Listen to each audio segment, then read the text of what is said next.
वैशाख माह की अमावस्या। यह तिथि केवल पंचांग की एक साधारण तिथि नहीं है, बल्कि अध्यात्म और ऊर्जा का एक अद्भुत संगम है। पौराणिक ग्रंथों के अनुसार वैशाख अमावस्या को पितृ तर्पण, दान और धार्मिक अनुष्ठानों के लिए सबसे श्रेष्ठ माना गया है। घर में सुख, शांति और समृद्धि की कामना है तो ये 5 पावन कार्य उस दिन अवश्य कीजिएगा।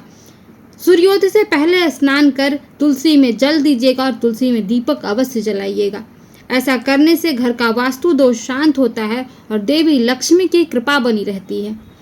पितरों को समर्पित तर्पण और दीपदान भी अवश्य कीजिएगा। दक्षिण दिशा की ओर मुख करके जल में काले तिल और कुश डालकर पितरों को तर्पण कीजिए। संध्या के समय पीपल के वृक्ष के नीचे सरसों के तेल का दीपक जलाइएगा। यह पितृदोष निवारण का श्रेष्ठ उपाय माना गया है।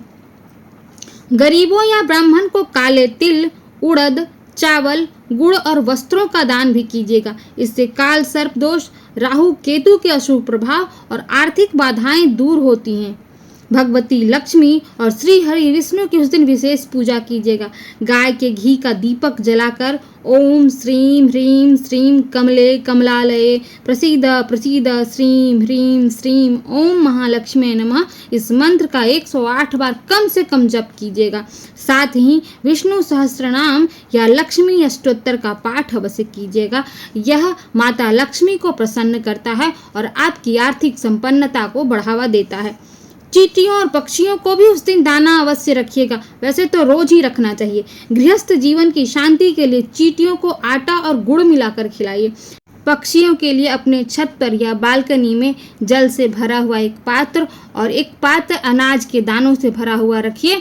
यह पक्षी सेवा या पशु सेवा भी आपको बहुत लाभदायक, बहुत शुभकारी सिद्ध होगी।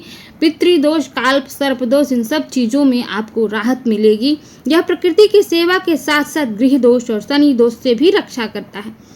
अंत में एक सरल लेकिन प्रभावशाली संकल्प लीजिएगा कि मैं आज वैशाख अमावस्या के इस पुण्य दिवस पर अपने कर्मों को शुद्ध करने, पितृ ऋण को चुकाने और दिव्य ऊर्जा से अपने घर को आलोकित करने का संकल्प लेता हूँ। मैं जानते बूझते कोई भी गलत कार्य नहीं करूँगा। जो भी करूँगा सोच समझ कर करूँगा और परिवार की शुभता के लिए ही करूँगा।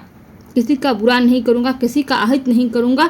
ये जो संकल्प है, ये सबसे बड़ा संकल्प है। अगर आप ऐसा कर लेते हैं किसी भी एक दिन कि आप किसी को आहत न करें, किसी का मन न दुखाएं, तो वह दिन आपके लिए व्रत है। आपको अक्षय फल की प्राप्ति होगी। जब भाव शुद्ध हो और संकल्प अडिग हो और कर्म धर्ममय हो तो घर में सुख भी रहेगा और समृद्धि भी बरसेगी। ओम नमः शिवाय।